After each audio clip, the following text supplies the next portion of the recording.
I want to ask about this thing you said about having the police patrol Muslim neighborhoods. And I know you're a guy who you love the Constitution. Yes. You're a very strict constitutionalist. Isn't this in direct competition with the Bill of Rights? Not remotely.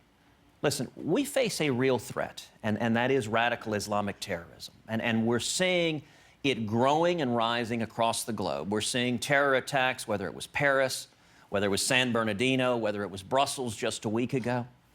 And this threat is growing and growing and growing. And I'll tell you, people are really frustrated. They're frustrated with the president. They're frustrated with Hillary Clinton that they will not acknowledge what it is we're facing.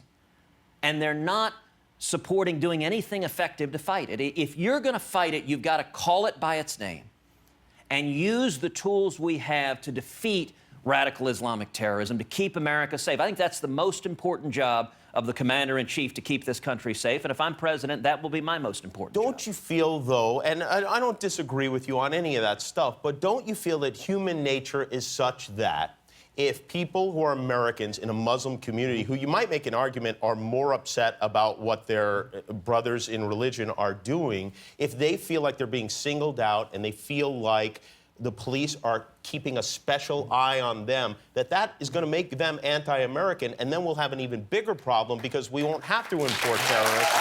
We'll be creating them here.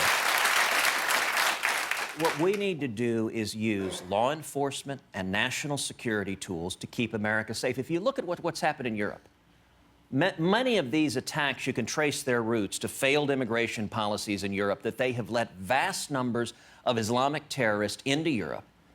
And sadly, many of them are living in communities that are isolated. They're called no-go communities, where the law enforcement doesn't even go there.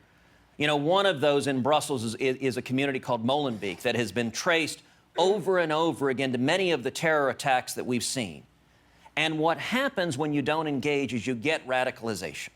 Now, Islamism is different from Islam. There are millions upon millions of peaceful Muslims.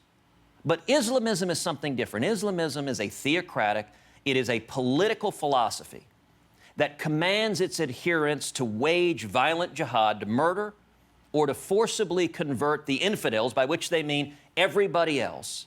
And if we're going to keep America safe, we can't engage in this politically correct game that Obama and Hillary Clinton engage in, where they won't say the words radical Islamic terrorism, they won't engage in it. Instead, we need law enforcement to work cooperatively with the community to prevent radicalization and to stop terror attacks before they occur. Yeah, I don't know. I'm not with you on that one. But, well, you know what? We will agree to disagree on that. And when we come back... I'll cross you off the list for Homeland Security. Okay. Hi, I'm Jimmy Kimmel. If you enjoyed the video, hit subscribe. And if you don't click subscribe, this invisible hamster will die.